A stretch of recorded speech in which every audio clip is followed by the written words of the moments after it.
The Apache stood silent at the edge of the settlement, dust from 20 years of wandering still clinging to his weathered buckskins. His face, once smooth with youth, now bore the map of 1,000 desert miles. In his calloused hands, he held a simple leather ledger, each page a testament to debts repaid, wounds healed, and hatred slowly transformed into bridges of reconciliation.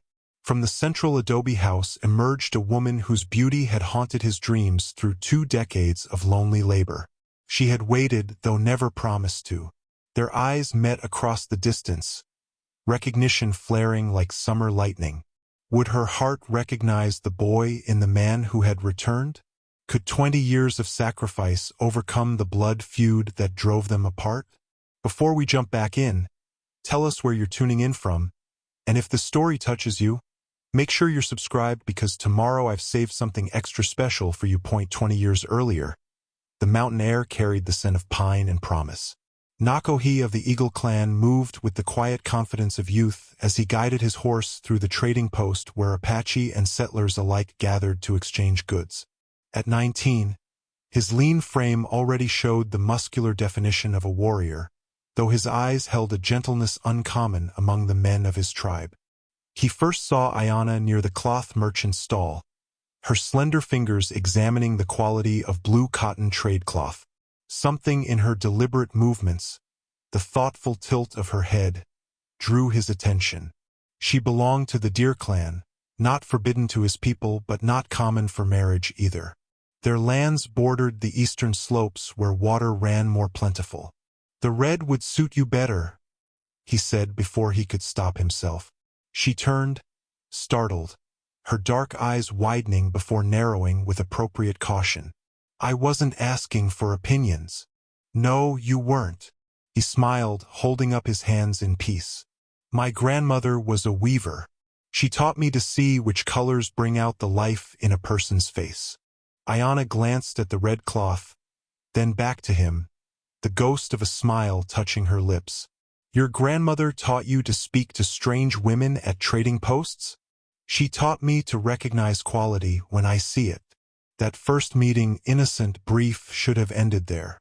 But fate had bound their paths together. Over the next months, they found ways to meet.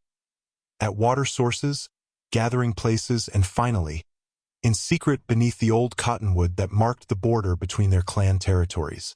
In those stolen moments, Nakohi learned that Ayana possessed a healer's knowledge of plants, that she could name every star in the night sky, and that her laugh came rarely but deeply.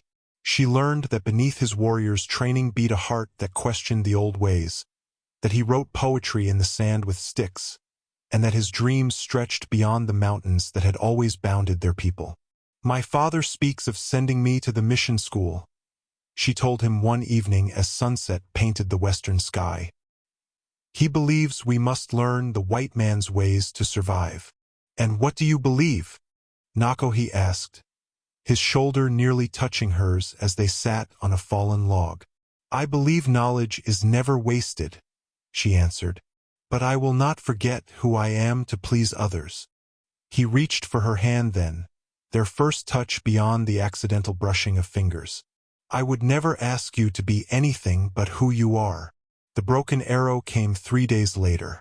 Nakohi's uncle, Buffalo Runner, a man known for his quick temper, had argued with Ayana's cousin over water rights where the stream narrowed between their lands.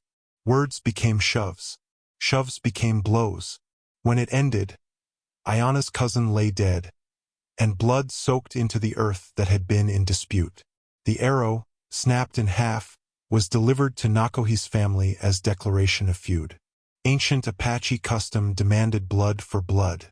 "You will not see her again," his father declared, the broken shaft held tight in his fist. "This is beyond you now. This is between clans." But Nakohi sought her out one last time, riding dangerously close to her family's settlement under cover of darkness. He whistled their signal at the edge of the pinyon trees until she appeared, wrapped in a shawl against the night chill. "They will kill you if they find you here," she whispered, her voice tight with fear. "I had to see you, to tell you I do not stand with my uncle in this." It doesn't matter. Tears glistened in her eyes. Blood has been spilled. My brothers have already sworn to avenge my cousin. There must be another way. There is no other way. Her words cut through the night. My father has forbidden me to speak your name. He says it brings shame to even think of you. Nakohi stepped closer, desperate. Then I will go. I will find a way to end this feud, to pay the debt my family owes yours. How? The hopelessness in her voice nearly broke him. I don't know yet, but I will return when I can stand before your father with honor. As he turned to leave, her brothers emerged from the shadows, bows drawn. The next time we see you near our sister, the eldest said, arrow aimed at Nakohi's heart. We will not warn you first. Nakohi raised his hands slowly. I accept your warning, but know this. I will find a way to make this right. He backed away, mounted his horse, and rode into the darkness. That night, beneath the stars his ancestors had followed for generations, Nakohi made his decision. He would not fight. He would not add more blood to soil already stained. Instead, he would find the price of peace, no matter how many years it took to pay. Before leaving his people, Nakohi sought wisdom from the oldest living member of his clan, his grandfather, Far. The ancient man sat wrapped in a blanket despite the summer warmth. His eyes clouded with cataracts, but his mind still sharp as obsidian. Grandfather, I must know how to end a blood feud without more killing. The old man's gnarled fingers stilled their constant movement of rolling a small stone. You speak of the trouble with the Deer clan. Yes, I cannot let this hatred continue. And why is this your burden to carry? You did not strike the killing blow. Nakohi stared into the small fire between them. Because I love the daughter of their clan. A long silence stretched between them. Finally, Far nodded once. There is a way, the old way. Before we became enemies, we practiced the Wergild, the payment for a life taken. What is this payment? It differs for each wrong. For a life, much is required. The old man's voice took on the rhythm of a teaching song. Land must be restored. Water must flow again. Food must grow where there was hunger. And most difficult, the hearts of the grieving must be turned from vengeance to acceptance. Nakohi listened, intently. How long does this take? His grandfather laughed, a dry sound like autumn leaves. As long as it takes, young one. Some feuds end in a season. Others take generations. The next morning, before dawn touched the eastern sky, Far came to Nakohi's dwelling. In his hands, he carried a small bundle wrapped in tan deer hide. These belonged to your great-grandfather, who made peace with the Navajo after 30 summers of war.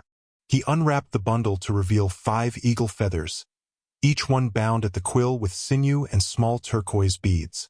They represent the 5 virtues of a peacemaker: patience, wisdom, generosity, humility, and endurance.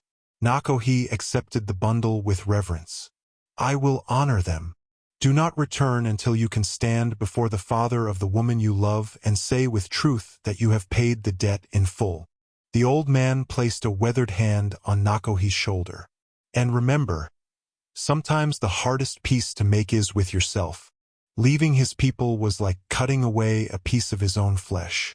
His mother wept silently as she packed dried meat and cornmeal for his journey. His father, a man of few words, presented him with a new knife. A man needs good steel when he travels among strangers, was all he said, but his eyes held the pride he could not speak. His younger brother, just 13, was less restrained. Why must you go? Uncle Buffalo Runner should be the one to leave. Because someone must break the circle of hatred, Nakohi answered, ruffling the boy's hair. Watch over our parents until I return. He departed at daybreak, riding east toward the rising sun. For the first time in his life, he was leaving Apache territory, venturing into a world where his people were often met with suspicion or outright hostility. His first employment came at a ranch owned by a former cavalry officer who had developed an unusual respect for native ways during his years of service. The pay was meager, but Nakohi learned the basics of cattle management and irrigation, knowledge that would serve his greater purpose. The ranch hands eyed him with suspicion, some making the sign of the cross when he passed. Others were more direct in their contempt. "Don't see why the boss hired an Injun," one muttered loudly as Nakohi repaired a broken fence. "Can't trust them with the stock." Nakohi said nothing, focusing on his work. Each insult, each sideways glance, he absorbed like a stone accepts rain, letting it wash over without changing what lay beneath. At night, by lantern light, he began his ledger with careful entries. *1 month's wages, $12, set aside for Wergild payment. Learned to repair irrigation gates.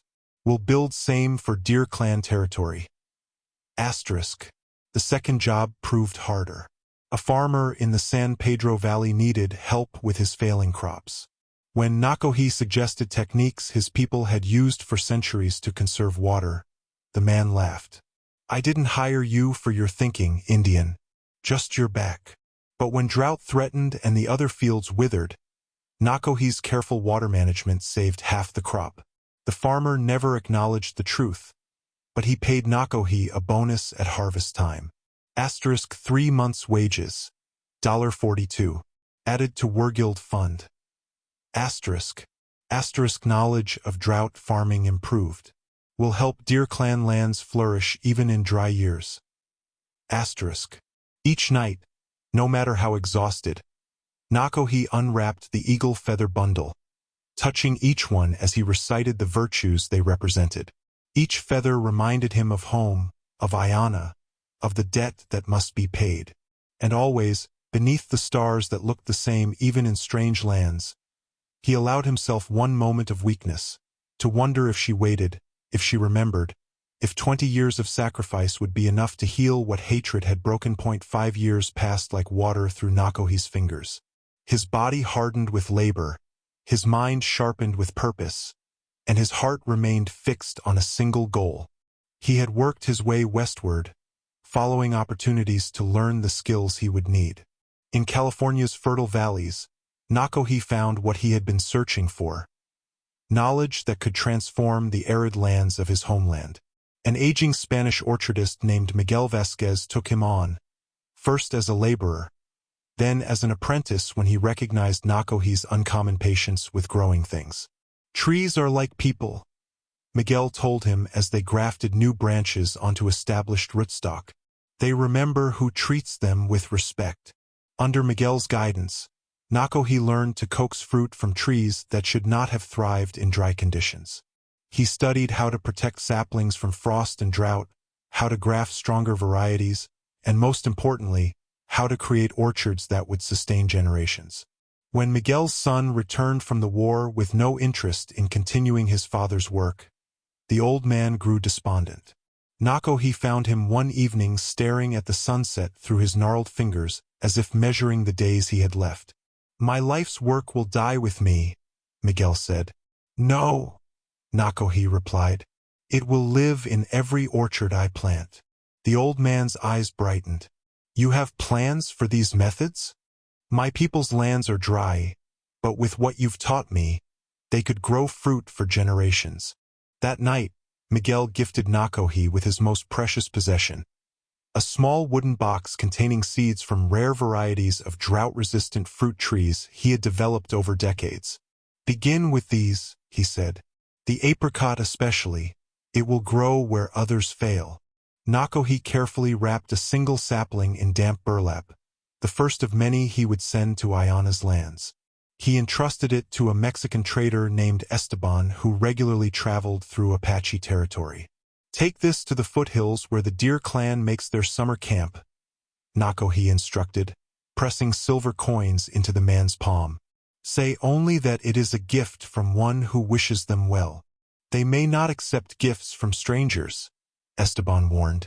"They will if you mention that it bears fruit even when the rains are scarce." The trader nodded.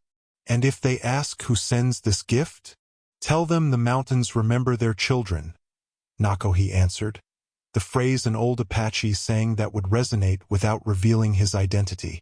By now, Nakohe had saved enough to begin the first phase of his plan. He hired engineers to survey the watershed that fed the streams running through Deer Clan territory. The white men were puzzled by his specific requests. "You're paying us to design irrigation for land you don't own?" one asked skeptically. "I'm paying you to help people who need water," Nakohe replied simply. The surveys confirmed what he already suspected. With carefully placed channels and catchments, the seasonal rains could be harnessed to nourish fields even in the driest months. Construction would be expensive, but Nakohe's ledger now showed a substantial sum. When the plans were complete, he again called on Esteban. "I need men who can build these channels without drawing attention. They must work quickly and speak to no one about who pays them." Esteban studied him with newfound respect. "This is no small undertaking, my friend. May I ask why you do this in secret?" Nakohe hesitated, then decided that after 5 years, he could trust this man with a portion of the truth. "I owe a debt to these people. One that can only be repaid through actions, not words." The trader nodded slowly. "I have cousins, good men who need work and know how to keep secrets. They can begin when the moon is dark." That autumn, as Nakohe continued his studies in California, word reached him through Esteban that the first irrigation channel was complete. The elders of the Deer Clan were puzzled by the gift but had welcomed the improved water flow to their fields. More significantly, Esteban brought news of Ayana. She had refused marriage offers from several worthy men of neighboring clans. Some said she was waiting for a vision.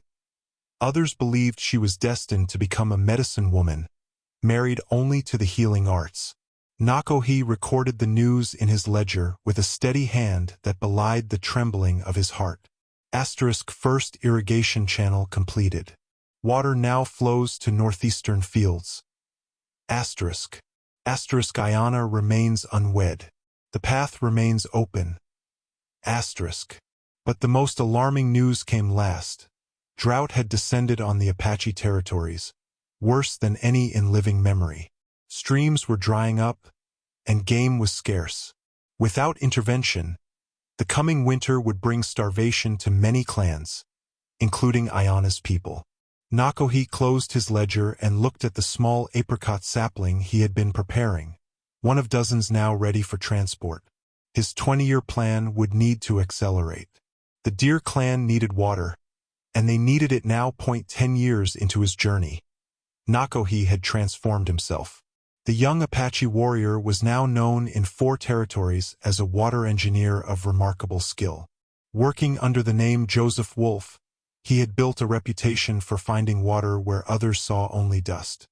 His services commanded high prices from wealthy ranchers and territorial governors alike, though few knew that half his earnings went to secret projects in Apache territory. In a hotel room in Santa Fe, Nakohe spread maps across a wooden table while Esteban looked on. Their friendship had deepened over the years, the trader becoming his most trusted ally. "The drought persists," Esteban reported, tracing a finger across the paper. "Your first channel saved many lives, but the Deer Clan's southern fields remain dry." Nakohe nodded, his finger following the contours of a mountain ridge. "There's an aquifer here, beneath the limestone. If we drill in the right place, we can bring water to the surface. Drilling costs money, my friend, more than even you have saved." A tight smile crossed Nakohe's face. "Not anymore." He withdrew a document from his leather satchel, a contract with the Territorial Authority for Water Rights Development. "The governor believes he's hired me to find water for new settlements. He doesn't need to know I'll be finding it for my people first." Using government funds and equipment, Nakohe designed a comprehensive water system that would serve not just the Deer Clan but 3 neighboring Apache groups.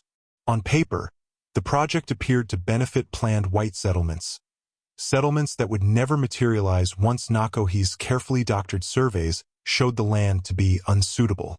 The work proceeded through a brutally hot summer. Nakohi supervised white crews by day, working alongside them despite his status as engineer. By night, he made secret adjustments to ensure the water flowed first and most abundantly to his people's lands. When a silver-handled water dipper went missing from his supplies, Nakohi said nothing.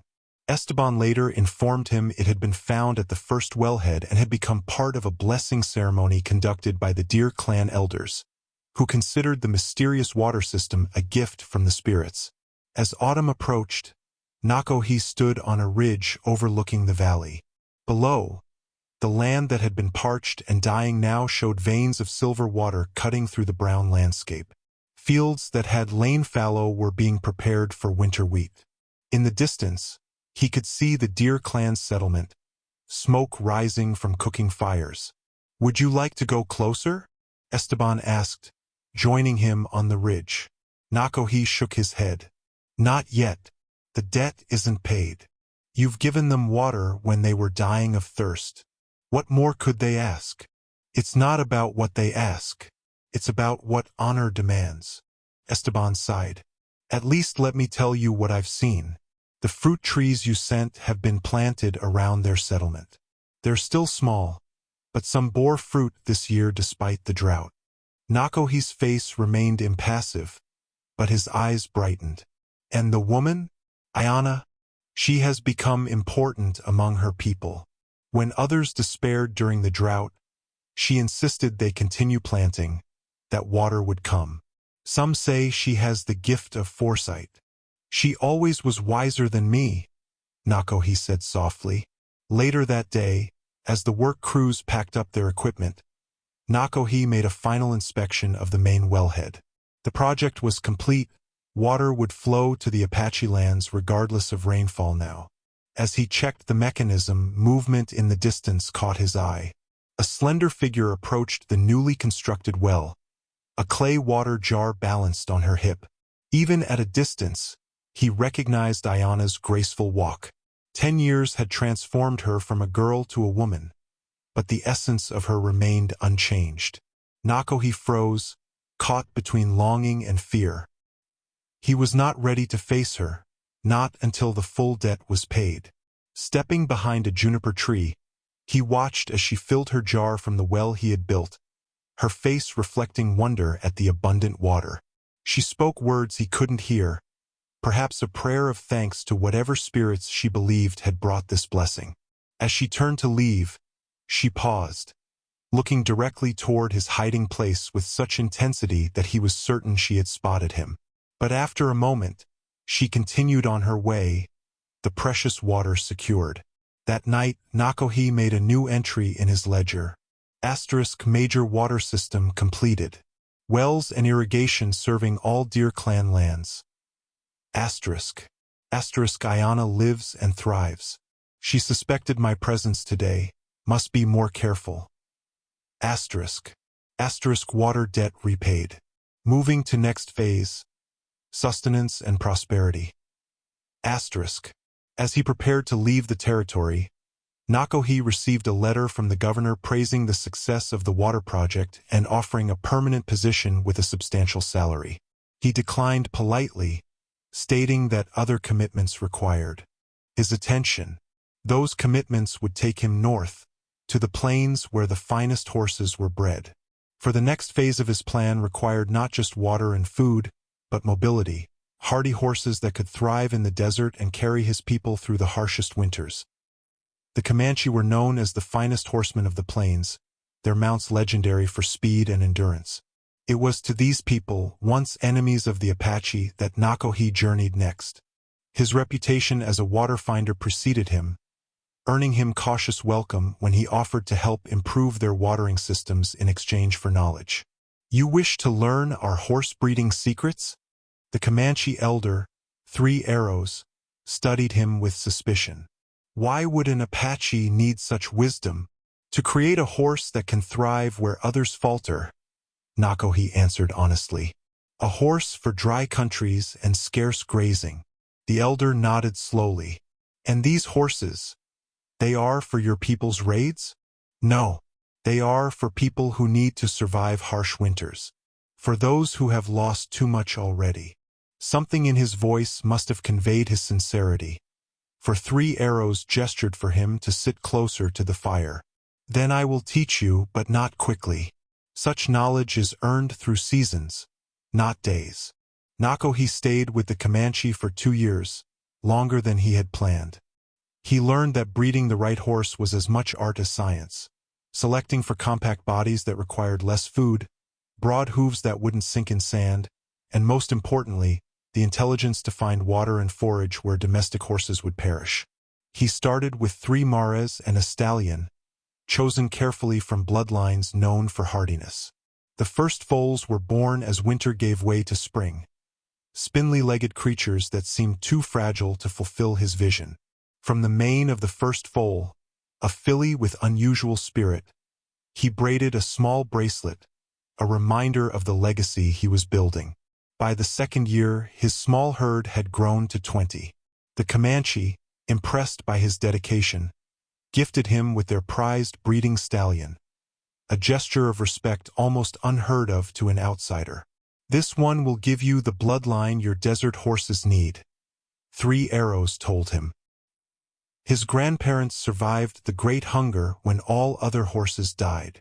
When it came time to leave, Nakohi approached a trusted Comanche horse trader who regularly traveled through Apache territories. I need these horses delivered to specific Apache clans, he explained, providing detailed maps. The strongest to the Deer clan, particularly this black mare and her 2 fillies. The trader, Swift Hawk, narrowed his eyes. These are fine animals. Why give them away? They're not gifts. They're payments. For what debt? Nakohi touched the eagle feather bundle he still carried. One that can only be paid with the work of many years. Swift Hawk agreed to deliver the horses, accepting payment that was generous even considering the risk of traveling through territories where tensions between tribes and white settlers ran high. As promised, the trader delivered the horses, telling the curious recipients only that they came from a friend of the people who wished to remain unnamed. The black mare and her fillies went to Ayana's family directly, with a message that these horses had been bred specifically for the harsh conditions of their homeland. Word reached Nakohi months later through Esteban that the horses had arrived safely and were thriving. More significantly, they had proven their worth during an early blizzard that had stranded several hunting parties. While other horses faltered in the deep snow and bitter cold, Nakohi's bred mounts had carried their riders to safety. Your horses saved lives, Esteban reported. The Deer clan's headman called them horses of the wind, for their ability to run through snowdrifts as if they were nothing. Nakohi allowed himself a rare smile. And they're breeding them? Yes, your instructions for their care were followed. Already there are new foals with the same strength. And Ayana? Esteban's expression softened. She rides the black mare you sent. They say no one else can handle the animal, that the mare responds to her as if they share one mind. That night, by firelight, Nakohi added to his ledger, *horse bloodline established among Deer clan. First generation proven in winter conditions. Ayana rides the lead mare, the connection I hoped for is made. Transportation debt repaid. The people can now move safely through all seasons. By now, Nakohi had established a prosperous trading business that allowed him to travel widely while continuing his mission. Few who dealt with the quiet, competent businessman suspected he was Apache, and fewer still knew of his true purpose. He had become adept at moving between worlds, respected in white settlements while never forgetting his origins. The 12-year mark of his exile passed without ceremony. Middle age had begun to settle on his shoulders, bringing streaks of gray to his hair and lines at the corners of his eyes. Sometimes, looking at his reflection in still water, he wondered if Ayana would recognize him when, if he returned. But there was no time for such thoughts. The next phase of his plan required him to provide not just survival but prosperity. The orchards he had envisioned years ago with Miguel Vasquez were now ready to become reality on a scale that would transform the Deer clan's lands forever. 15 years had passed since Nakohe left his people. The young warrior was now a man of middle years, his face weathered by sun and wind, his hands bearing the calluses of 1,000 different labors. In a valley north of the Deer clan's territory, he surveyed rows of saplings with satisfaction. The fruit trees he had started from Miguel's precious seeds had multiplied into a nursery of thousands. "They're ready," he told Esteban, who had remained his faithful friend and agent through the years. "It's time to deliver them." The carved wooden box containing Miguel's original seeds had expanded into an entire collection of varieties. Apples that could withstand frost, plums that required minimal water, peaches whose sweetness intensified in harsh conditions. Each variety had been tested and strengthened through careful grafting and selection. "How many do you plan to send?" Esteban asked, walking between the neat rows. "All of them." Esteban stopped short. "All? But this is your life's work, amigo." "No," Nakohe corrected quietly. "My life's work is what these trees will become when they're planted where they belong." The logistics were complex. Transporting thousands of young trees required wagons, careful packing, and routes that avoided both hostile settlements and military patrols. Nakohe's trading business provided the perfect cover, allowing the shipments to move as agricultural supplies bound for frontier settlements. The trees were delivered in stages over several months, with detailed instructions for their planting and care. Unlike his previous gifts, Nakohe directed these to be distributed among all Apache clans in the region, with the largest and most diverse selection going to the Deer clan's lands. "Tell them these trees must be planted with their roots deep and given water in the first year," he instructed the delivery teams. "After that, they will survive on their own." When the last wagons departed, Nakohe felt both emptiness and satisfaction. The nursery that had been his home for years now stood bare, its purpose fulfilled. "What will you do now?" Esteban asked as they shared a quiet meal beside the embers of a dying fire. "I need to see them," Nakohe admitted. "Not to make myself known, but to ensure the orchards are properly established." Disguised as an itinerant peddler, Nakohe traveled to the edges of Deer clan territory the following spring. From a distance, he could see the ordered rows of young trees surrounding the settlement. Many had already blossomed, their pale flowers promising future abundance.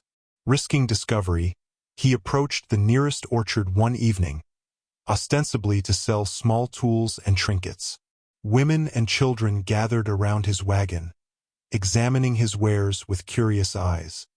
He kept his hat pulled low, his speech deliberately accented to mask his Apache origins. "These good knives," he said, displaying a selection of pruning tools. "For trees. Make trees grow better." An older woman examined the tools with knowing hands. "You know about fruit trees?" Nakohe nodded cautiously. "Some. Learn from old Spanish grower." "Our trees came from such a man, they say," she replied. "A blessing in these hard times." As they spoke, another figure approached from the main settlement, a woman whose straight-backed grace he would have recognized anywhere. Ayana had grown more beautiful with the years, her face gaining the serene strength that comes from weathering life's storms. She wore her hair in the traditional style of a healer, with small medicine bundles woven into the braids. "What do you sell, traveler?" she asked, her voice deeper than he remembered, melodious with authority. It took all his discipline to meet her eyes without revelation. "Tools for the orchard, medicine woman." She studied the pruning knives, selecting one with a well-balanced blade. "These trees are precious to us. They bear fruit even when other crops fail." "You tend them yourself?" he asked, keeping his voice neutral. "I do." A smile touched her lips. "They respond to care, like all living things." "Some trees," he said carefully, "need special attention. The apricot with red blossoms, water less but more often. The small apple, protect from early frost." Ayana's eyes sharpened with interest. You know these specific varieties?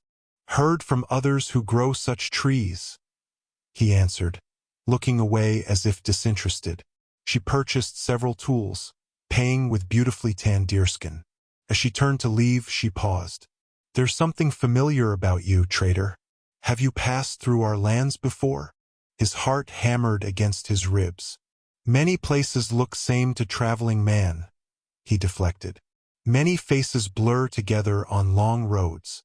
She nodded, though her eyes remained thoughtful. If you come this way again, bring more of these good tools.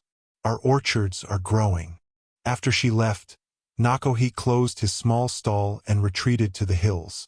From a safe distance, he watched as Ayana walked among the young trees, using her new pruning knife with practiced skill. She spoke to the trees as she worked, her lips moving in what might have been songs or prayers. That night, he added to his ledger, orchards established throughout Apache territories. Deer Clan's trees thriving under Ayana's care. She does not recognize me yet, but feels something familiar. The time is not yet right. Nourishment debt repaid. The people will have fruit for generations to come. As he prepared to depart, Nakohi looked back at the valley. The scattered dots of green, young trees taking hold in the desert soil were his most visible legacy. In time, they would transform the landscape, providing food, shade, and beauty for generations yet unborn. But still, the blood debt remained.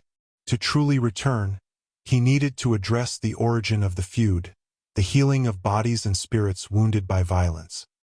His path would now lead him to those who understood the medicine of both flesh and soul. 17 years into his journey, Nakohi's hair had begun to silver at the temples, the youth who had left his people now firmly in the grasp of middle age.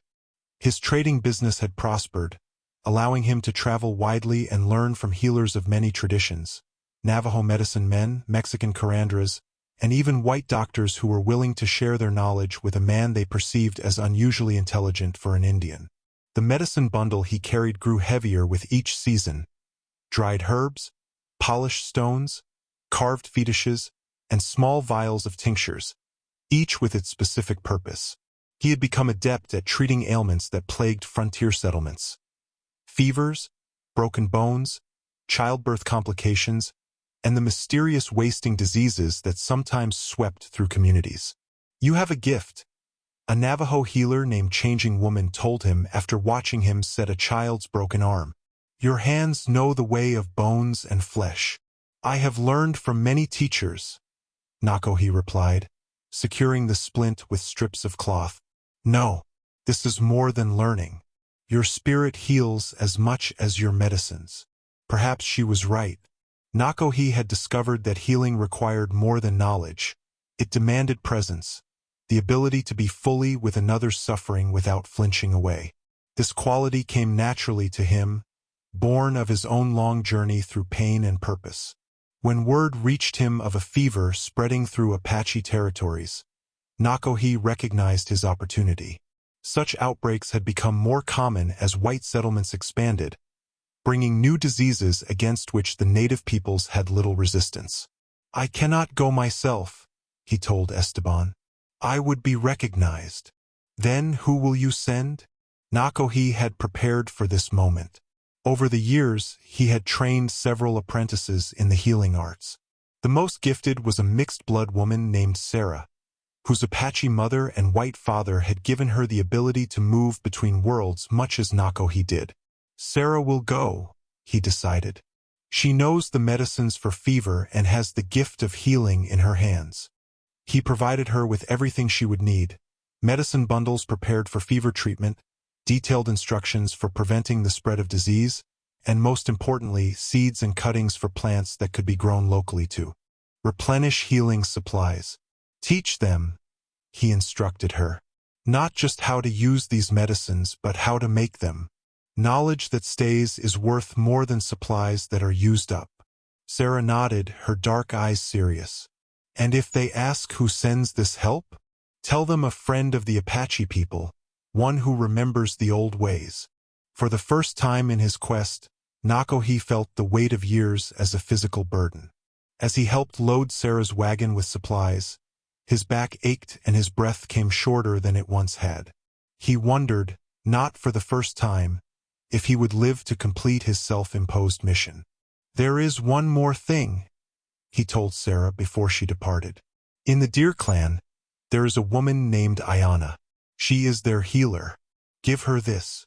He handed over a small leather pouch containing his most precious medicinal seeds and the knowledge to grow them. "Is she special to you?" Sarah asked with unusual directness. Nakohi's face remained impassive. "She is special to her people. Her skills should be honored with the best medicines."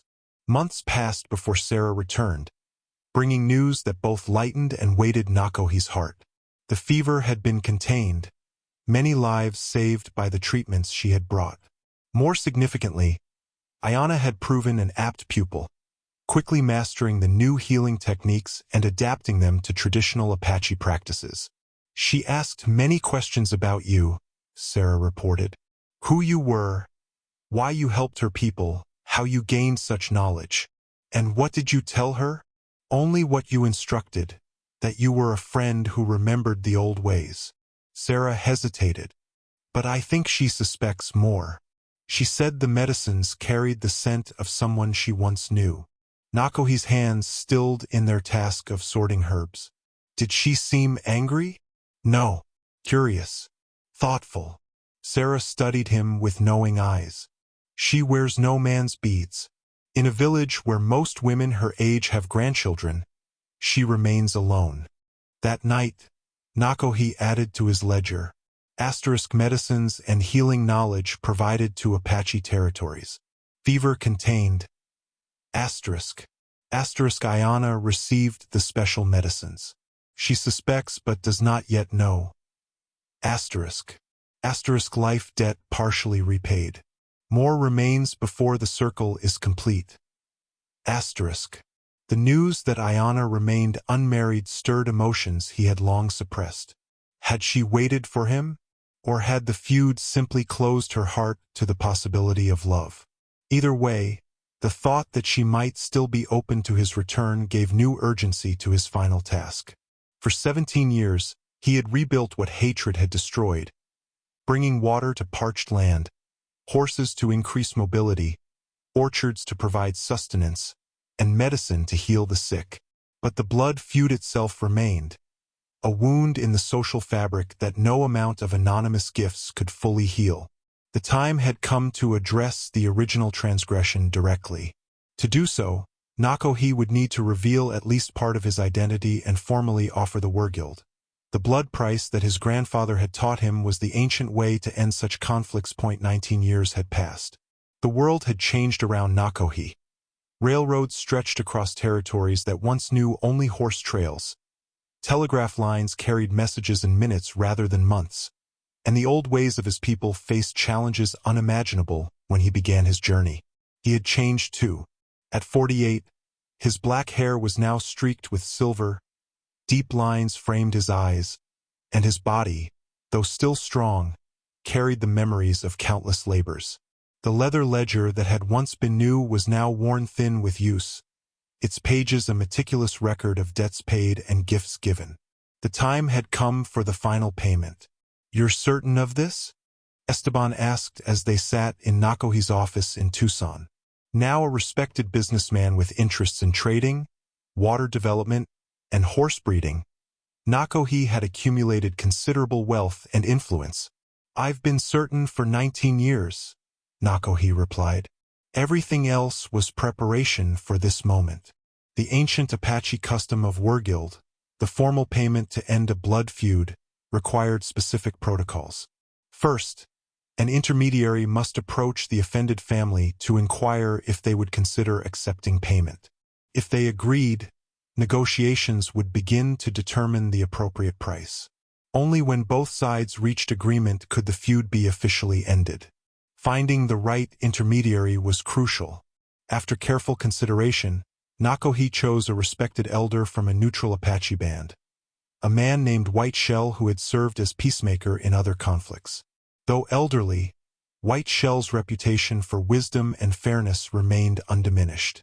"You must tell them who sends you," Nakohi instructed. "Not my full name, but enough that they understand the payment comes from the Eagle clan, from the family of the man who caused the original harm." White Shell nodded, his weathered face solemn. "And the offering?" Nakohi opened a cedar chest, revealing a ceremonial knife with a handle of polished bone and a blade of glinting steel, a traditional item used in war guild ceremonies. "This is the visible symbol," Nakohi explained. "The real payment is all that I have done these past 19 years. The water systems, the horses, the orchards, the medicines. You will present the ledger that documents each gift." "These are extraordinary offerings," White Shell observed. "More than most blood prices. The harm was extraordinary. And—" Nakohi hesitated. "There are personal reasons why this reconciliation matters deeply to me." White Shell's eyes, roomy with age but sharp with perception, studied Nakohi. "You loved someone from this clan. It wasn't a question." Nakohi nodded once. "Then I will go with a full heart," the old man said. "For there is no more powerful medicine than a love that endures through decades of separation."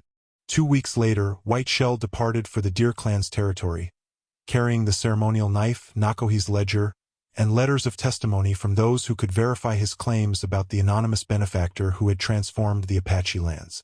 Nakohi waited, continuing his daily business with outward calm while anxiety churned beneath. Would they accept? Would they demand more? Would they reject the offering outright, declaring that blood could only be paid with blood? 1 month passed, then another. As summer turned to autumn, Nakohi began to fear that White Shell had met with rejection, or worse, that the elderly peacemaker had fallen ill or died on his journey. Then, on the first frost-edged morning of October, a rider arrived bearing a letter sealed with pine resin. Nakohi's hands trembled slightly as he broke the seal. The message was brief, written by White Shell in the careful script he had learned at a mission school decades earlier. The offering has been received. The family has consulted for many days. The father, though aged and failing in health, remembers the young warrior who once approached his daughter. The brothers still carry anger but acknowledge the gifts that have sustained their people. They have agreed to meet with you after the harvest moon to complete the ceremony. Asterisk. Bring yourself only. No weapons, no companions. If your intentions remain as pure as your gifts suggest, you will be welcomed as one who has paid his debt in full. Asterisk. White Shell. A postscript followed in different handwriting. Asterisk. The woman you remember still tends the orchards you sent. She speaks often of the mysterious benefactor who seems to know exactly what our people need. If you are who I believe you are, know that some flames burn for decades without consuming themselves. Asterisk. Nakohi read the letter 3 times before carefully folding it and placing it in his ledger. That night, he made what he hoped would be his final entry. Asterisk. Warguild offering accepted by Deer Clan. Meeting set after harvest moon. Asterisk. Will travel alone as instructed. 20 years of work reaches its completion.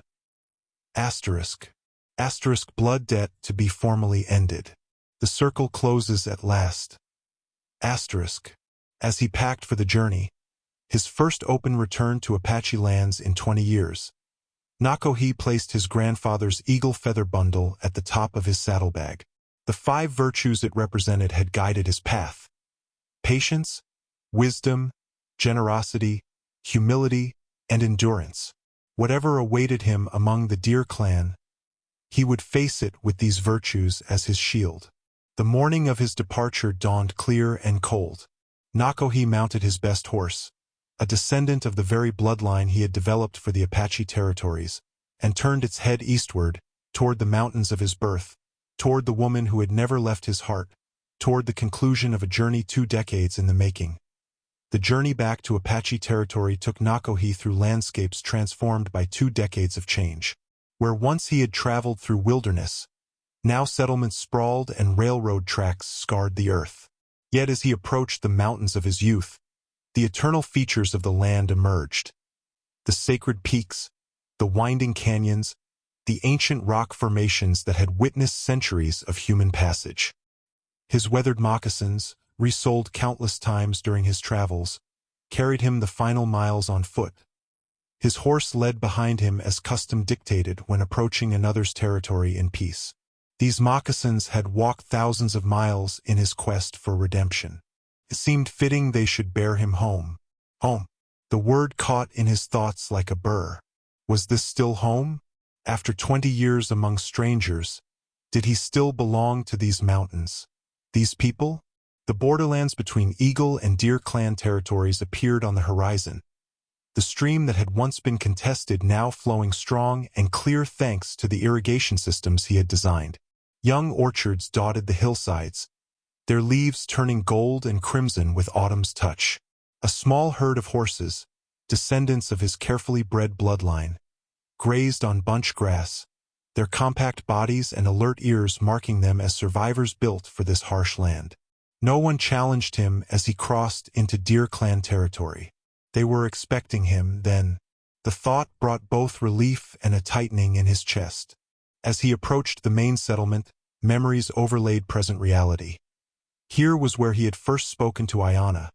There the trading post where they had exchanged glances while their families conducted business. Beyond it the stand of cottonwoods where they had shared dreams under star-filled skies. The settlement itself had grown. Adobe buildings formed a loose circle around a central plaza, with smaller dwellings spreading outward toward the orchards and fields. Smoke rose from cooking fires, and children's voices carried on the wind. Signs of prosperity were evident everywhere. Well-tended gardens, sturdy corrals, rain-catching cisterns of his own design. As he drew closer, people emerged from their homes. They watched silently, neither welcoming nor hostile, their faces revealing nothing of their thoughts. Children were ushered inside, dogs quieted with sharp commands. The weight of 20 years of absence pressed down on Nakohi's shoulders like a physical burden. At the edge of the plaza, he stopped and waited, his eyes fixed on the largest dwelling, the home of the clan's leader. After what seemed an eternity, the door opened, and 3 men emerged. The eldest, stooped with age, he recognized as Ayanna's father, Night Walker. The other 2 were her brothers, Sharp Knife and Tall Pine, now middle-aged men with the hardened features of those who had survived difficult times. "I come in peace," Nakohi said in Apache, his voice rough with emotion and disuse of his native tongue. "I come to complete what was begun with White Shell."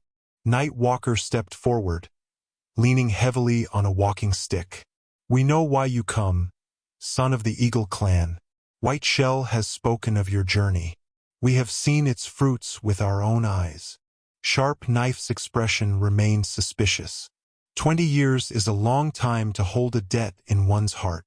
"Some debts cannot be paid quickly," Nakohi replied, meeting the man's gaze steadily. "And some can never be paid at all," Tall Pine added, his hand resting meaningfully on the knife at his belt. Night Walker raised a hand for silence. "We have agreed to hear you. The ceremony will take place at tomorrow's dawn. Until then, you will stay in the visitor's lodge." He gestured toward a small structure at the edge of the settlement. "You will not speak to anyone of our clan until the council has made its decision." Nakohi bowed his head in acceptance. "I thank you for this opportunity." As he was led to the visitor's lodge, he felt the weight of many eyes upon him. Some curious, some hostile, some unreadable.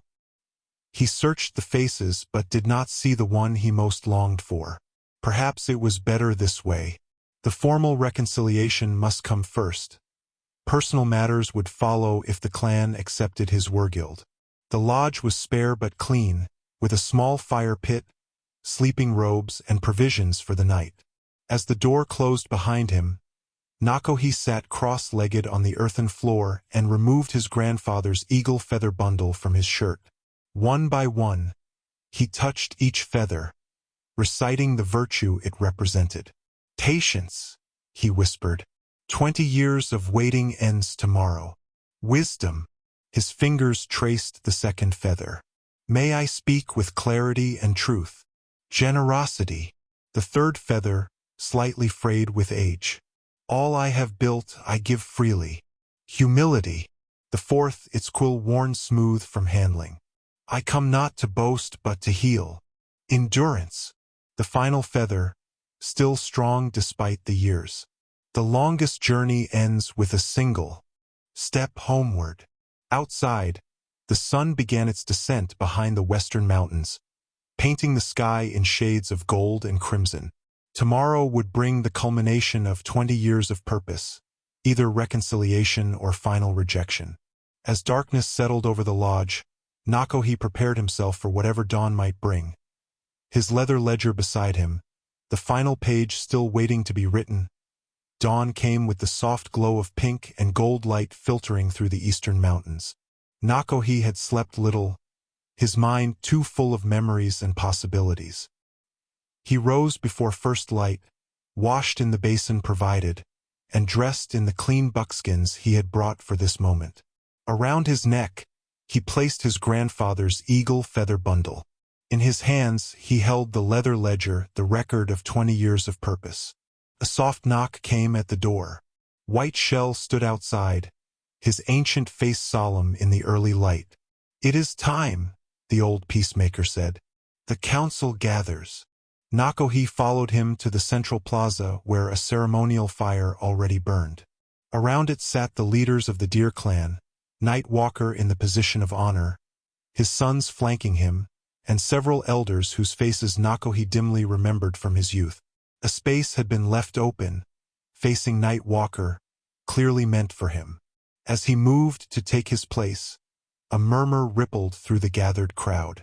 From a dwelling to the right of the council circle emerged a figure he would have known among thousands, Ayana, dressed in the ceremonial garb of a medicine woman, her black hair now streaked with silver like his own, her face more angular than in youth but no less beautiful to his eyes.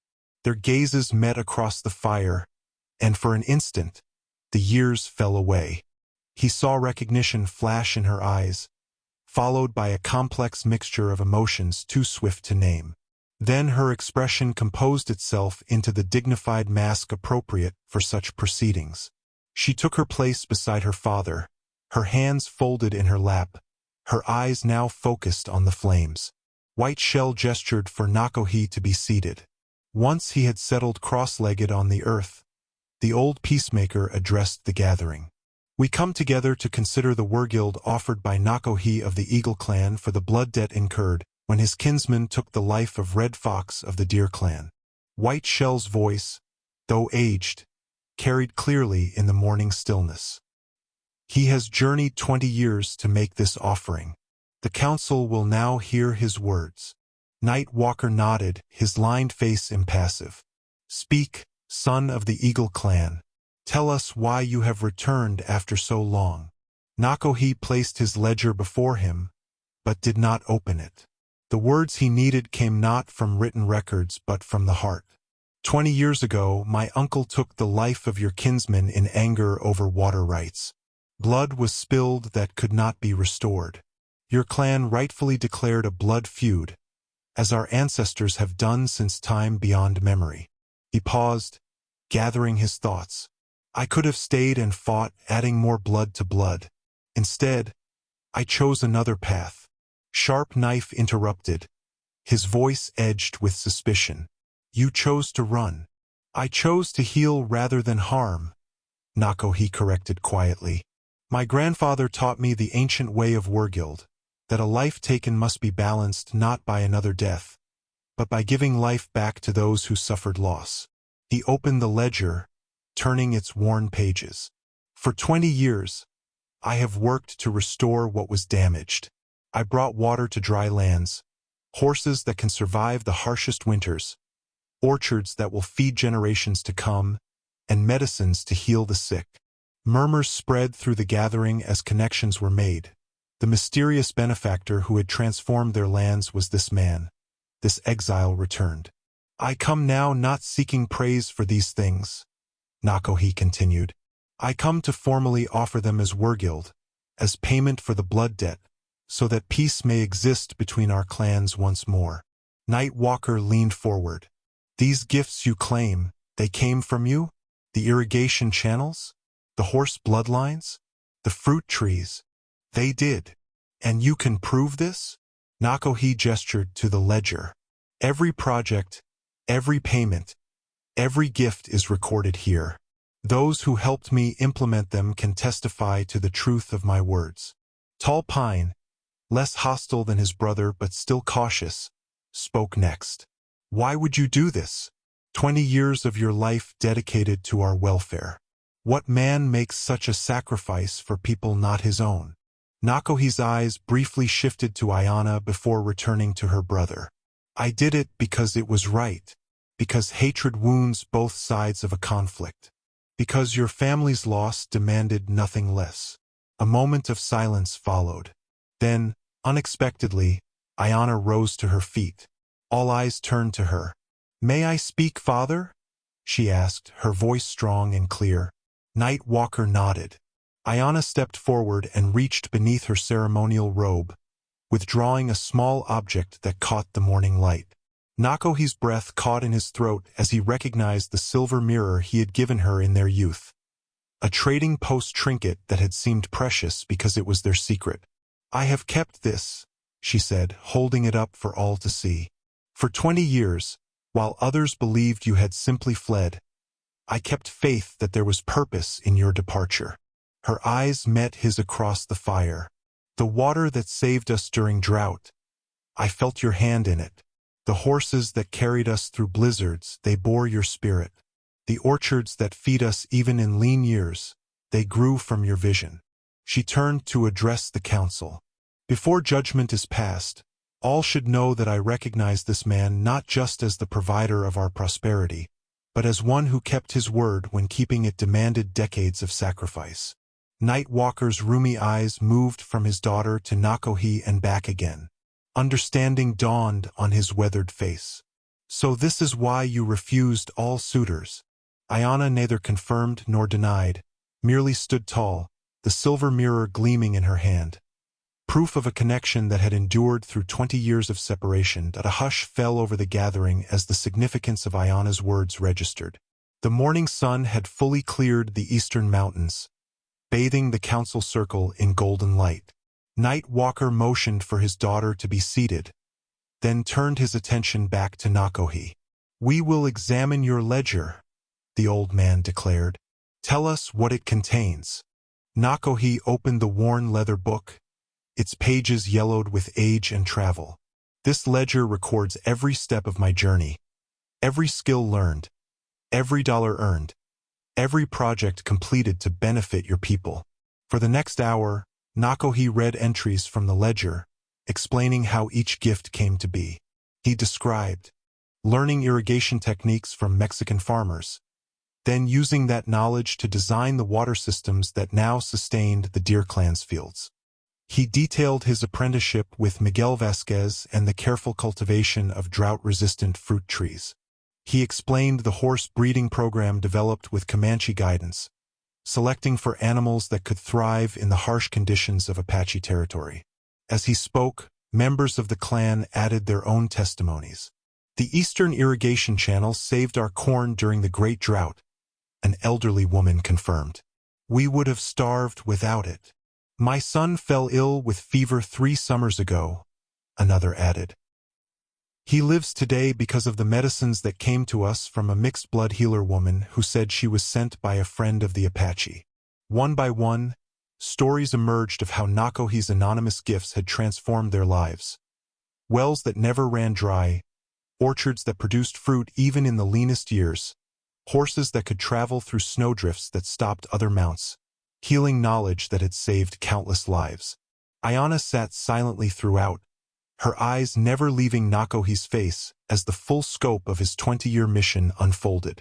Her father, Nightwalker, listened with growing amazement as the ledger revealed the extent of Nakohi's dedication. All this time, the old man finally said, We thought the springs were lucky, the trees unusually hardy, the horses especially blessed. We never imagined one man's hand behind it all. Not just one man, Nakohi corrected gently. I had many helpers. Esteban who delivered the saplings, Swift Hawk who brought the horses, Sarah who shared the medicines. But yes, the vision was mine, as was the debt. Sharp Knife, who had remained skeptical throughout, leaned forward. If what you say is true, why not tell us? Why work in secret for 20 years? Would you have accepted help from the kinsman of the man who killed your cousin? Nakohi asked simply. Would pride have allowed you to take gifts from an enemy? The warrior had no answer for this, knowing the truth in Nakohi's words. Night Walker tapped the ground with his walking stick, calling for attention. The water you brought has nourished our children. The horses you bred have carried our hunters safely home. The orchards you planted will feed our grandchildren's grandchildren. The medicines you sent have allowed many to live who would have died. He paused, his rheumy eyes fixed on Nakohi. If this is your Wergild, it is more than any clan has ever offered another. Nakohi bowed his head in acknowledgement. There is one thing more. He reached into his shirt and withdrew a small leather pouch. Opening it carefully, he removed a handful of small turquoise stones, traditional Apache currency for major transactions. The monetary value of a life as set by our ancestors. I offer this in addition to the works recorded in the ledger. Night Walker accepted the pouch, weighing it in his palm. You understand our ways well. I never forgot them, Nakohi replied quietly. The old man turned to the council of elders who had listened silently throughout. A wordless communication passed between them. Nods, glances, the slight incline of a head. Finally, Night Walker spoke again. We have heard the evidence of this man's works. We have seen the fruits of his labor in our fields, our herds, our orchards, and our people's health. His voice gained strength as he continued. I declare the blood debt paid in full. The feud between our clans is ended. A collective exhalation seemed to pass through the gathering, as if a weight had been lifted from all present. Several of the elders nodded in approval. Even Sharp Knife's perpetual frown eased slightly. Night Walker struggled to his feet, assisted by Tall Pine. In his hand, he held a ceremonial knife, the same one Nakohi had sent with white shell as the symbolic offering. With slow, deliberate movements, the old man approached Nakohi, who rose to meet him. With this blade, I could have demanded your blood, Night Walker said, his voice carrying clearly in the morning stillness. Instead, I return it to you as a symbol that blood need not answer blood. He placed the knife in Nakohi's hands, then surprised everyone by embracing him briefly. You have turned hatred into healing. This is the highest wisdom our people know. As Night Walker returned to his seat, Nakohi remained standing, the ceremonial knife gleaming in his hands. He turned slowly, addressing the entire gathering. For 20 years, I have lived with one purpose, to heal what was broken between our people. Today, that purpose is fulfilled. His voice caught slightly. I worked 20 years to prove that love is stronger than hatred, that building brings more joy than destroying, that patience can overcome even the deepest wounds. His eyes found Ayana's across the circle. I worked 20 years to prove my love, for these mountains, for our ways, for the future of our children. The unspoken ending hung in the air between them. And for you. In that moment of connection, 2 decades of separation seemed to collapse into a single heartbeat of recognition. With the formal ceremony concluded, the council dispersed. Night Walker declared that a feast would be held that evening to celebrate the end of the blood feud and welcome Nakohi properly to their settlement. Clan members drifted away, some casting curious glances at the stranger who had secretly transformed their lives, others already busy with preparations for the evening's celebration. Nakohi had hoped to speak with Ayana, but she slipped away as soon as the council ended, disappearing into her dwelling without a backward glance. The brief connection they had shared during the ceremony, her recognition, his declaration, hung unresolved between them. "Give her time," Whiteshell advised, noting Nakohi's gaze following her retreat. 20 years creates much to consider." Nakohi nodded, accepting the wisdom in the old peacemaker's words. "I have been patient for 2 decades. I can be patient a while longer." He was given quarters in the visitor's lodge again, but now as an honored guest rather than a supplicant. Throughout the day, clan members stopped by with small gifts: a pouch of tobacco, a beaded band for his hair, a knife sheath of finely tanned deer hide. Each gift acknowledged his status as a benefactor finally recognized. From his doorway, Nakohi watched the rhythm of village life unfold. Children played in the dusty plaza, women worked at outdoor cooking fires, men repaired tools and tended to horses. Occasionally, he caught sight of Ayana moving between dwellings on healer's errands, always at a distance, always avoiding his direction. In the afternoon, he followed a worn path to the stream where the water flowed clean and cold over smooth stones. Women gathered there with clay jars, dipping them into the current before balancing them expertly on their heads or hips for the return journey. Among them was an elderly woman he recognized as Night Walker's sister, Grey Dove. She approached him directly, studying his face with the frankness of the very old. "So you are the one who brought us water when the streams ran dry," she said, her voice creaking like a leather hinge. "I helped guide it where it needed to go," Nakohi replied modestly. Grey Dove gestured to the clay water jar she carried, a beautifully crafted vessel decorated with traditional patterns. "This jar was made from the clay of the riverbed. Before your channels came, the river was too dry most years to give us good clay. Now we have water and the means to carry it." She handed him the jar, an unexpected gift. "She makes them herself, you know, the best in the clan." He didn't need to ask who she was. "They're beautiful. She takes water to the orchards every day, even now when the rains have been good." The old woman's eyes held knowing amusement. Some said she was strange to tend trees so carefully, talking to them as if they could hear. Now they say she has special medicine to make things grow. Nakohi smiled slightly.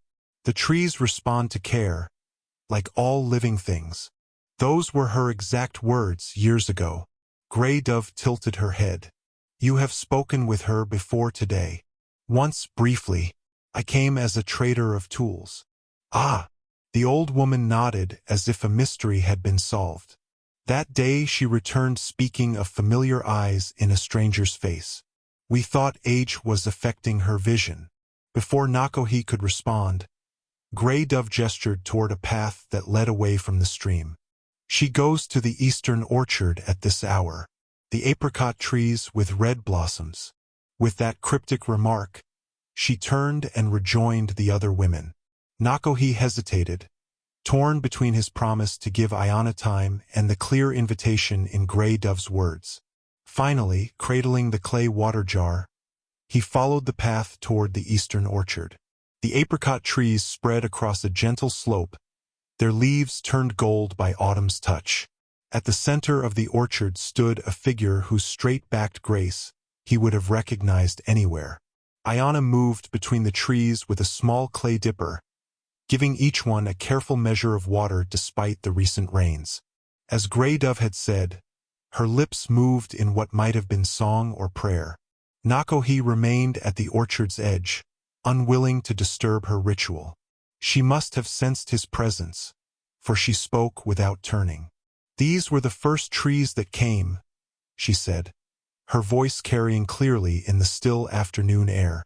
"Before the horses, before the medicines. Small saplings, barely as tall as my knee. They've grown well under your care," he replied. "I didn't know they were from you. Not at first." She turned then, facing him across the distance of the orchard. "Though I should have. They came when I needed hope most. I sent what I could when I could. Why not send word as well? A message? Some sign that you hadn't simply abandoned us." "Abandoned me?" The hurt in her voice cut deeper than any knife. Would your family have allowed you to receive messages from me? Would your brothers, who threatened to kill me if I approached you again? She had no answer for this, knowing the truth of his words. 20 years is a lifetime, she said finally. We are different people now. Yes, he agreed. And no, the core remains unchanged, like the heart of these trees through winter's sleep. Ayana returned to her watering, her back to him once more. My father is dying, she said abruptly. His lungs grow weaker each winter. He may not see another spring. I'm sorry. He wants to see me settled before he joins the ancestors. Her voice was matter-of-fact. Now that the feud is ended, he believes there is nothing to prevent what he suspected all those years ago. And what do you believe? Nakohi asked, his heart suspended between hope and fear. Ayana finished watering the last tree before turning to face him again. I believe that 20 years creates questions that cannot be answered in a single day.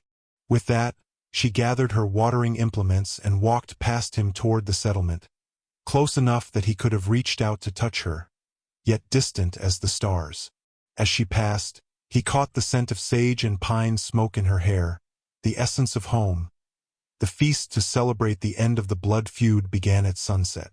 The central plaza had been transformed with cooking fires and seating areas arranged in a great circle. Nakohi was given the place of honor beside Night Walker, a position that symbolized his new status as friend rather than enemy. As clan members gathered, bringing dishes of corn, beans, roasted meat, and fruit from the orchards Nakohi had provided, he noticed a commotion at the edge of the celebration. A group of mounted men arrived, their horses' hooves kicking up dust in the last light of day. At their head rode a tall Apache warrior whose commanding presence drew all eyes. Wind Rider returns from the hunt, someone murmured nearby. Nakohi watched as the newcomer dismounted with fluid grace. Though perhaps 10 years younger than himself, Wind Rider carried himself with the confidence of a man accustomed to respect. A magnificent ceremonial lance, decorated with eagle feathers and beadwork, was secured to his saddle, a weapon of status rather than practicality. Wind Rider strode directly to Night Walker, only then noticing the stranger seated in the place of honor. His expression shifted from confusion to wariness. "Uncle," he greeted the old man with a slight bow, "I return with meat for the settlement." He gestured to his companions, who were unloading several deer from their pack horses. "Your timing is good, nephew," Night Walker replied. "We celebrate the end of the blood feud with the Eagle clan. This is Nakohi, who has paid the Warguild in full." Wind Rider's eyes narrowed as he studied Nakohi. "The feud is ended? After 20 years?" "It is," Night Walker confirmed. "The council has accepted his offering." A tense silence followed as Wind Rider processed this information. Finally, he inclined his head slightly toward Nakohi. "Then I welcome you to our celebration, cousin." The last word carried an edge that belied its seeming friendliness. Without further comment, Wind Rider moved to join the other warriors, though his gaze frequently returned to Nakohi throughout the evening. As the feast progressed, Nakohi learned more about Wind Rider through fragments of conversation around him. The warrior was the son of Night Walker's youngest brother, a man of some standing in the clan. More significantly, he had been pursuing Ayana's hand for several years, his suit neither accepted nor rejected, merely deferred, as had been the case with all her suitors. Ayana herself arrived late to the feast, taking a place among the medicine women rather than with her family. She participated in the rituals and shared in the food, but spoke little. Occasionally, her eyes met Nakohi's across the fire, but her expression remained unreadable. As the meal concluded and ceremonial dancing began, Wind Rider approached Nakohi directly, 2 cups of Tizwin, a traditional Apache corn beer, in his hands. He offered one to Nakohi with a smile that didn't reach his eyes. "They say you built the irrigation channels that water our fields," Wind Rider said. seating himself uninvited beside Nakohi. I designed them, yes. Many hands built them. And the orchards? The horses? The medicines? All from you. Nakohi nodded.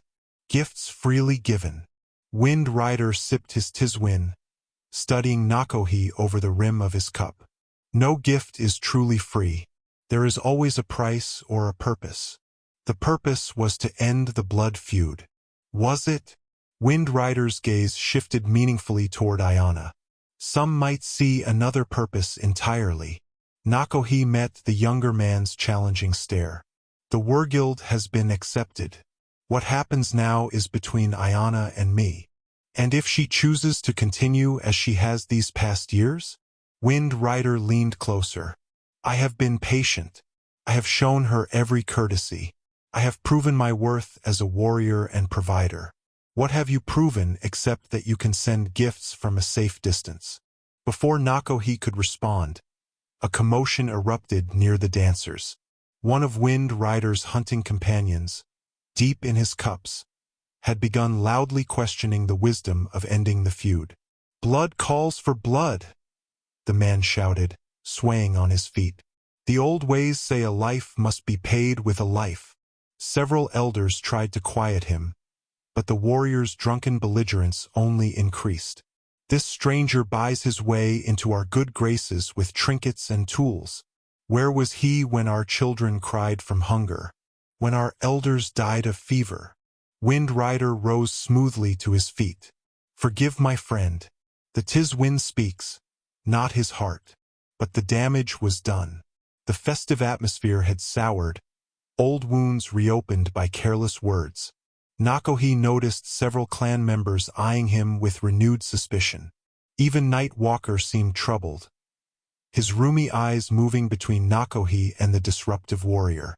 Wind Rider guided his drunken friend away, but not before casting a look of calculated innocence toward Nakohi. The message was clear. The younger man had orchestrated this disruption to undermine Nakohi's newly established position. As the celebration resumed with subdued energy, Ayana approached her father and spoke quietly in his ear. The old man nodded, then raised his hand for attention. My daughter wishes to speak, he announced. Silence fell as Ayana stepped into the circle of firelight. Her face, illuminated by the flames, showed a determination that transformed her features. I have heard words spoken in anger tonight, she began, her voice clear and strong. Words that question the value of gifts given when needed most. Her gaze swept the gathering, lingering briefly on Wind Rider before continuing. Let me remind you of truths you know well. When drought parched our fields, water came. When winter threatened our hunters, strong horses carried them home. When sickness took our children, new medicines saved those who would have been lost. Her voice gained intensity with each sentence. These gifts were not trinkets. They were life itself, given when we had no right to expect help from anyone. She turned to face Wind Rider directly. Those who value true strength should recognize it in many forms, not just in the warrior's lance, but in the quiet hand that builds rather than destroys. With those words, she returned to her place, leaving a profound silence in her wake. Nakohi felt a swell of gratitude for her defense, even as he recognized the challenge she had issued to Wind Rider. The younger man's face had darkened with suppressed anger, his hand tightening around his ceremonial lance until his knuckles showed white. The day after the feast, Nakohi found a small pouch outside his door containing dried sage and cedar, a traditional invitation to share stories.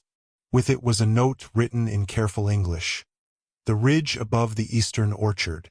When the evening star appears. He recognized Ayana's hand in this gesture, both the traditional invitation and the modern adaptation of written words. In their youth, she had been learning to write at the mission school, practicing letters in the dust with a stick while he watched in fascination. Nakohi spent the day quietly observing the settlement's daily rhythms. Children eyed him with curious glances before being shooed away by elders.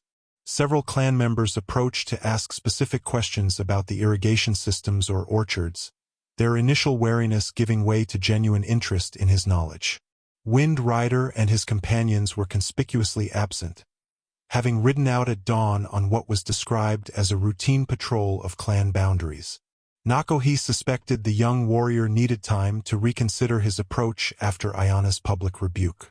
As the evening star brightened against the darkening eastern sky, Nakohi made his way to the ridge above the orchard. Ayana was already there, seated on a beautifully woven star blanket, a traditional Apache textile decorated with the diamond patterns that represented the stars and heavens. Beside her lay a small bundle of kindling for a fire. "You came," she said simply. "I would have come 20 years ago if summoned," he replied, remaining standing until she gestured for him to join her on the blanket. As night deepened around them, Ayana lit the small fire. Its gentle light cast their shadows long against the rocks behind them. For a time, they sat in silence, the familiar scents of sage, pine, and wood smoke enveloping them like a memory made tangible. Finally, Ayana spoke. "I need to understand the years between, not just what you did but how you lived, who you became when you were no longer the boy I knew." Nakohi nodded, accepting the fairness of her request. Beginning with his departure from Apache lands, he shared the story of his journey in fuller detail than had been possible during the formal council. He described the loneliness of those first years, working for white settlers who viewed him with suspicion or contempt. He spoke of Miguel Vasquez and the old Spaniard's kindness, of the Comanche horse trainers who had taught him their secrets, of Sarah and the other apprentices who had helped implement his vision. "There were times I nearly gave up," he admitted, poking the fire with a stick. "Years when it seemed impossible that I could ever earn enough or learn enough to make a difference. But each time I considered returning without completing my task, I would remember my promise. To my father, to myself, and to you, though the promise was never spoken aloud."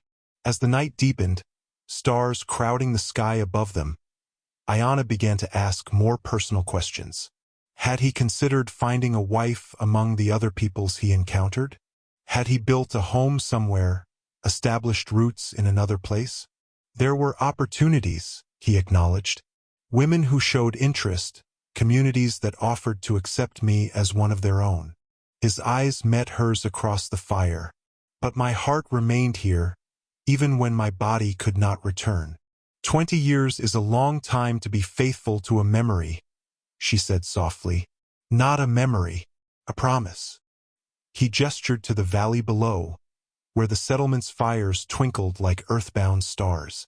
"Everything I built, every skill I learned, was an extension of what began between us. The water channels were veins connecting me to this place. The orchards, roots reaching across distance. The horses, messengers carrying my intentions where I could not go." It was Ayana's turn to share her story. She spoke of the hard years after he left, the drought that nearly destroyed the clan, the winters when starvation threatened, the sickness that took the very young and very old. She described her training as a healer, learning from the old medicine women and later from the mixed-blood healer Sarah who had brought new medicines. "I recognized something familiar in her," Ayana said. "A connection to you that she never acknowledged directly. She knew not to reveal too much. But I knew." Ayana's eyes reflected the firelight. "Just as I knew the orchard saplings carried your spirit, and the irrigation channels followed the patterns you once drew in the dust for me." As dawn's first pale light appeared on the horizon, they realized they had talked through the entire night. Their shared stories had built a bridge across 20 years of separation, not erasing the time apart, but giving it meaning and context. "There is one question I have not asked," Ayana said as they prepared to return to the settlement. "Why did you not fight the feud? Many young men would have sought revenge rather than reconciliation." Nakohi considered his answer carefully. Fighting would have been easier in many ways, a quick death or a quick victory. But hatred only creates more hatred. Blood calls for more blood. He looked at the eastern horizon where the sun would soon appear. I chose the harder path because it was the only one that offered hope of something better, for our people, for the land, and for us. Ayana reached out then, her fingers lightly touching the back of his hand, their first physical contact in 20 years. The simple gesture carried more meaning than 1,000 words could have expressed. The day after their night of stories, Ayana withdrew into solitude. As the clan's medicine woman, she had the right to seek isolation for prayer and reflection without explanation. She took only a small bundle of provisions and her healing herbs, telling her father she would return when the necessary ceremonies were complete. Nakohi respected her need for space. He understood that 20 years could not be bridged in a single night of conversation, no matter how meaningful. Her decision, if indeed she was considering one, would need to come from deep contemplation, not from the emotional tide of his return. 3 days passed. Nakohi integrated himself into the daily life of the settlement, offering his knowledge where it might be useful. He showed the young men how to improve the irrigation gates for better water control. He examined sick horses and suggested treatments. He inspected the orchards with the elders, explaining pruning techniques that would increase the next season's yield. On the afternoon of the 3rd day, Wind Rider returned from his extended patrol. He rode directly to Nakohi, who was demonstrating grafting techniques to several interested clan members. "Walk with me," the younger man said, his tone making it more command than request. They moved away from the settlement toward a small clearing where Wind Rider's ceremonial lance stood upright in the earth, its eagle feathers fluttering in the breeze. "I have been thinking about your return," Wind Rider began without preamble, "and about Ayana's choice." Nakohi said nothing, waiting for the warrior to continue. "For 3 years, I have sought her hand. For 3 years, she has neither accepted nor rejected me." Wind Rider's face showed the strain of wounded pride. "Now I understand why. She was waiting for you. That was her choice, not my demand," Nakohi replied carefully. "Was it?" Wind Rider's eyes narrowed. "Or did you bind her to you with gifts that made her feel indebted? With grand gestures no ordinary man could match." The accusation stung, but Nakohi kept his voice level. The gifts were for her people, not just for her. The Warguild was a debt that needed payment, regardless of personal feelings. Wind Rider paced a tight circle, energy radiating from his tense frame. "You are twice her age now. Your best years are behind you. What kind of future can you offer compared to a warrior in his prime? That is for Ayana to decide. Is it?" Wind Rider stopped pacing abruptly. "Or will you manipulate her choice as you have manipulated everything else? 20 years of secret gifts, building an obligation she cannot possibly refuse without appearing ungrateful." Nakohi felt anger rise within him, not at the insult to himself, but at the implication that Ayana could be so easily manipulated. "You understand neither her nor me if you believe that." "Then prove it," Wind Rider challenged. "Tell her you release her from any obligation. Tell her your gifts were freely given with no expectation of return. Let her choose without your shadow over her decision." Before Nakohi could respond, a voice spoke from the edge of the clearing. "Do you think so little of my judgment, Wind Rider?" Ayana stood there, travel-worn but composed, a small deerskin pouch hanging from her belt. In her hands, she held 2 feathers, one from an eagle, representing Nakohi's clan, and one from a deer, representing her own. The feathers had been bound together with sinew, forming a single symbol. Wind Rider had the grace to look abashed. "I think only of your welfare." "No," she corrected gently. "You think of your pride, which is wounded by a rival you cannot defeat through traditional means." She approached them both, her bearing regal despite her simple dress and dusty appearance. "I have spent 3 days in ceremony, seeking wisdom from the ancestors. I have considered what 20 years of devotion means against 3 years of courtship. I have weighed the man who builds against the man who hunts." Wind Rider stiffened. I have provided meat for your family's fire. I have protected clan boundaries. I have done what any warrior would do, she finished for him. You have fulfilled the traditional role well, and I honor you for it. She turned to Nakohi. But this man has done what no one expected or demanded. He transformed hatred into healing. He created abundance where there was scarcity. He thought not just of the moment's need but of generations to come. Wind Rider's face darkened. So you choose him. I choose my own path, Ayana replied firmly, which includes the man who has proven through 20 years of action that his word, once given, will never be broken. She held up the bound feathers. Eagle and deer, once enemies, now joined. Wind Rider stepped back, anger and resignation warring in his expression. I will respect your decision, he said stiffly, but I will not celebrate it. He retrieved his ceremonial lance from where it stood in the earth and turned to leave. At the edge of the clearing, he paused. I hope your choice brings you joy, Ayana. Despite everything, I wish that for you. With those surprisingly gracious words, he departed, his straight-backed dignity intact despite his disappointment. When they were alone, Ayana approached Nakohi, the bound feathers extended in her palm. Among our people, this symbol represents a choice made with clear eyes and full heart. Nakohi looked at the feathers, then at the woman who had waited 20 years to bind her fate to his. Are you certain? Wind Rider is right about one thing. I am no longer young. The years ahead will be fewer than those behind. Ayana's smile held the wisdom of her own middle years.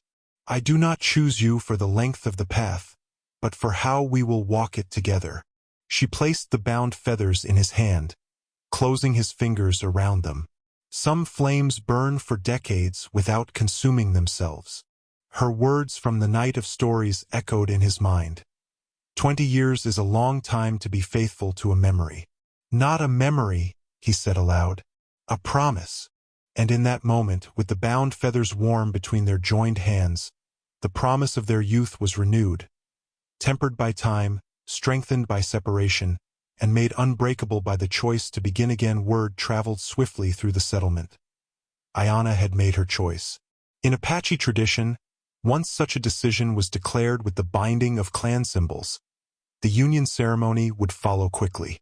Preparations began immediately, with women grinding corn for the ceremonial bread, while men constructed a special arbor where the couple would receive blessings.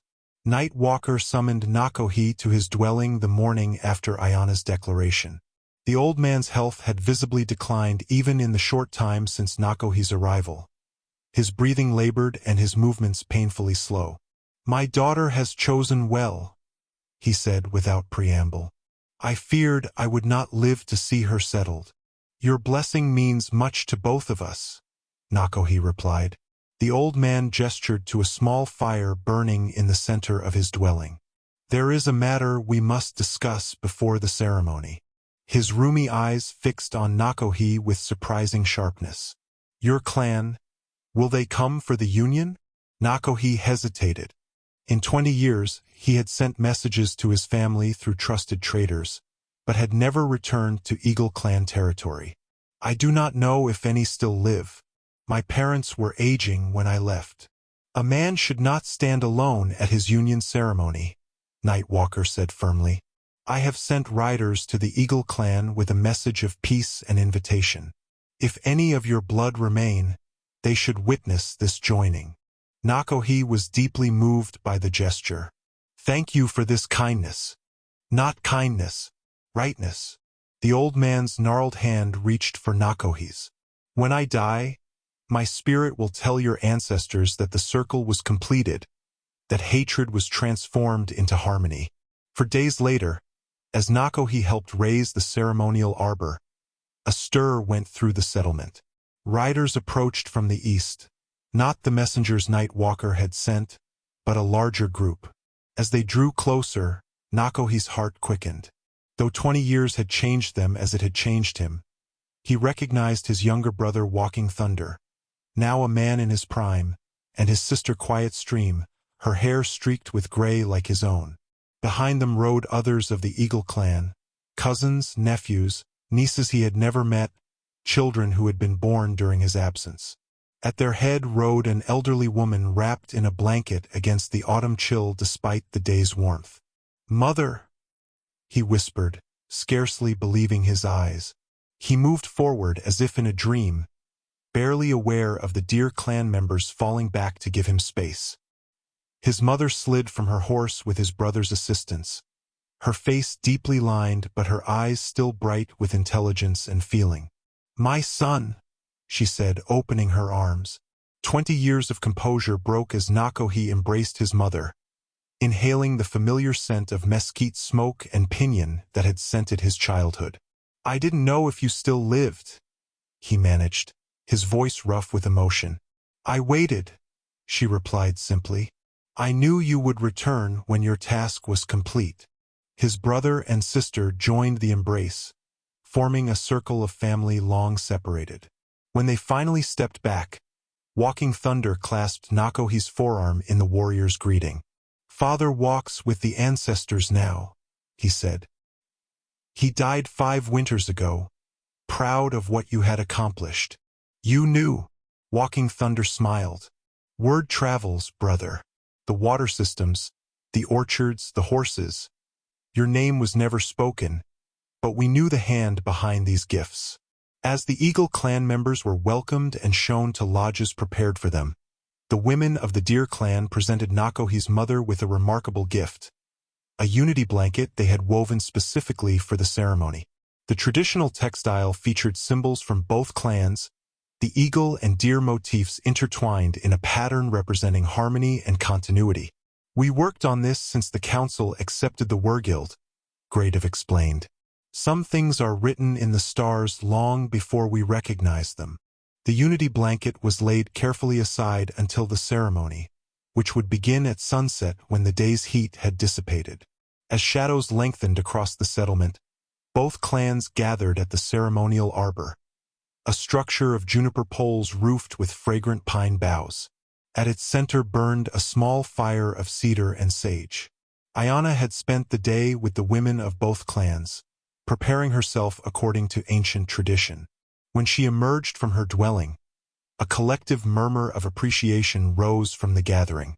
She wore a dress of softly tanned deerskin, decorated with porcupine quillwork in patterns that told the story of her life as a healer. Her hair had been brushed until it gleamed, adorned with small shell ornaments that clicked softly as she moved. Nakohi waited for her at the arbor's entrance, dressed in new buckskins provided by his clan. Around his neck hung his grandfather's eagle feather bundle, and in his hand he held the bound feathers Ayana had given him, symbols of their joined paths. White Shell, who had served as intermediary for the Wergild, now took the role of ceremony leader. The ancient peacemaker stood before the gathered clans, his voice surprisingly strong as he invoked the blessings of the ancestors. "Today we witness not just the joining of 2 people, but the healing of a wound between clans," he proclaimed. "Where blood once divided, love now unites." One by one, elders from both clans rose to offer wisdom and blessings. Nakohi's mother presented Ayana with a necklace of turquoise and silver that had belonged to his grandmother. Nightwalker, supported by his sons, offered Nakohi a medicine pouch containing sacred herbs known only to the Deer clan healers. Then came the most significant moment, the blanket ceremony. The unity blanket was brought forward by 4 women, 2 from each clan. As Nakohi and Ayana stood facing each other, the blanket was wrapped around their shoulders, binding them together in a symbolic embrace. "As this blanket joins you, so are your lives now joined," White Shell intoned. "May you walk in beauty and harmony all the days the Creator grants you." Beneath the blanket, unseen by the gathered clans, Ayana's hand found Nakohi's. 20 years, she whispered, worth every day of waiting. "Only the beginning," he replied softly. "The best path is the one we walk together." The morning after the union ceremony dawned clear and bright, the autumn air crisp with promise.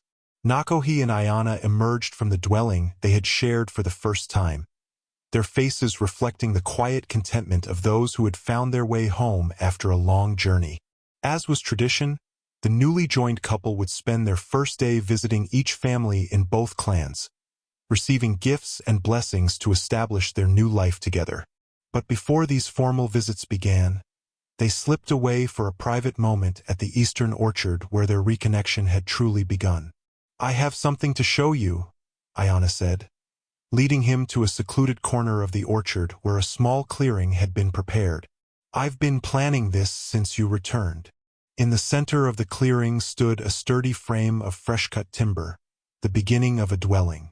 Not the traditional Apache wickiup, but a more permanent structure combining elements of both their experiences. The practical design Nakohi had learned during his years among settlers, and the traditional orientation and sacred elements Ayana valued as a medicine woman. "Our home," she said simply. "Between the two clan territories, as the elders suggested. Close enough to serve both peoples, far enough to begin something that is only ours." Nakohi walked around the frame, noting the careful joinery and solid foundation. "Who built this?" "Many hands. Your brother, my cousins. Even Wind Rider contributed a day's labor." At Nakohi's surprised expression, she smiled. "He is a better man than you give him credit for. Yesterday he came to me privately to offer his bow and lance in protection of our household. That was unexpected. He understands honor, even in disappointment." Ayana traced the outline of a window frame. "He said your way of paying the blood debt taught him that true strength sometimes requires setting pride aside." They stood together in the skeleton of their future home, envisioning the life they would build within its walls. As medicine woman and water engineer, they would serve both clans while establishing something new, a bridge between traditions, a healing of old wounds. "I have a proposal," Nakohi said as they walked back toward the settlement. "The irrigation systems need expansion to reach the western fields. And there are new farming techniques I learned that could increase yields." "You're already planning more work?" Ayana's tone was gently teasing. "Not just work. A legacy." He stopped, taking her hands in his. "Everything I built over 20 years was meant to sustain your people. Now I want to build something that will sustain all our people for generations to come." By midday, they had joined the clan gatherings where discussions of the future were already underway. The unprecedented cooperation between Eagle and Deer clans, traditional rivals united by Nakohi and Ayana's union, created possibilities no one had considered before. Shared hunting territories, combined defenses against outside threats, children taught the wisdom of both lineages. Night Walker, seated in a place of honor despite his frailty, called for Nakohi and Ayana to approach. His voice, weak but determined, carried to those gathered closest. "Before I walk the spirit path, I wish to see one more thing." He gestured to a small bundle beside him. "Plant this where your home will stand. Let it grow as your joined lives grow." Unwrapping the bundle revealed a seedling, a new variety of fruit tree that combined characteristics of several Nakohi had introduced. The old man had been secretly nurturing it for years, grafting and tending it with Ayana's help, waiting for the day it might symbolize a new beginning. That afternoon, clan members from both Eagle and Deer gathered at the building site of Nakohi and Ayana's new home.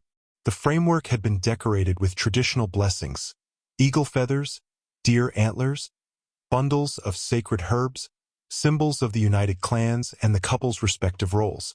In a small ceremony that echoed ancient Apache traditions, Nakohi and Ayana planted the seedling at the eastern corner of their home site. Each clan member added a handful of soil and a prayer or blessing for the tree's growth. "From this tree, fruit will come that carries the strength of both our peoples," Ayana said, her voice carrying in the clear air. "And from our union, new generations will arise who know nothing of feuds, only of the harmony possible when old hatreds are transformed." As the last soil was tamped around the seedling's base, children from both clans spontaneously gathered around, curious about the planting ritual. Nakohi found himself explaining to them how to care for young trees, how deep the roots must go, how often to water in the first season, how to protect the tender bark from sun scorch and frost.